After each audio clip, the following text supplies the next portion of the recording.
Are you not disappointed that Gibraltar wasn't mentioned? No, look, let's be clear. Gibraltar is mentioned tangentially by reference to the White Paper, as are many other things. Are you thrilled with that? As are many other things. Well, I'm not thrilled that we're in the situation in which we are, but look, Gibraltar voted 96% to remain. But we have energetically and enthusiastically decided that we have to support the Prime Minister in this process of making Brexit a success for Britain and for Gibraltar. And therein lies the rub.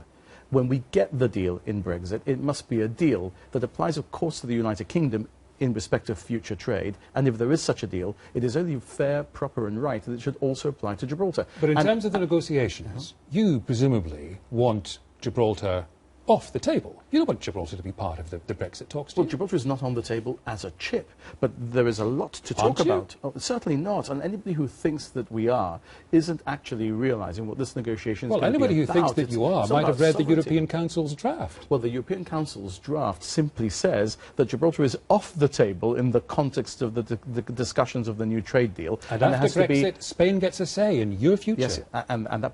hang on, that's just the draft at the moment. Let's see what comes back on the 29th of April. But even if it comes back as it is, it's very clear that we're entering a negotiation.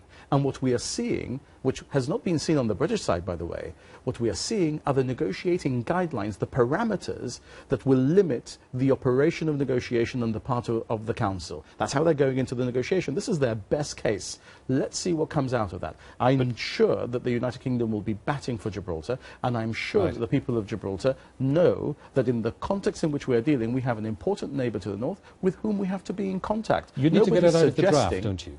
No, it's not about getting it out of the draft. You're happy with it remaining in there for the whole of the Brexit? No. Hang on, Eddie. Let me just try and deal with it this way. This is somebody else's document. It's not our document. If this were in the British document for the negotiations, then I would be very upset and I would ensure it came out. Say this for the EU. At least they mentioned Gibraltar. Well, this is what the other side are saying, that one of the parties wants in the context of the negotiation.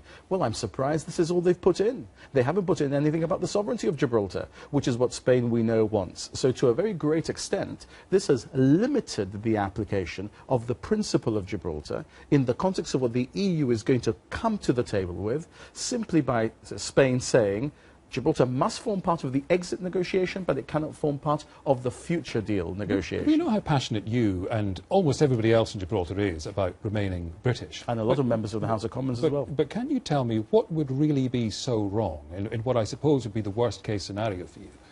What would be so wrong in terms of your day-to-day life if sovereignty with Spain was shared? Well, it would strip us of who we are. It's that simple. You'd still be British if it was shared. No, hang on a minute. Gibraltar would not be British if sovereignty was shared with Spain. And for what price would you sell Cornwall to the French?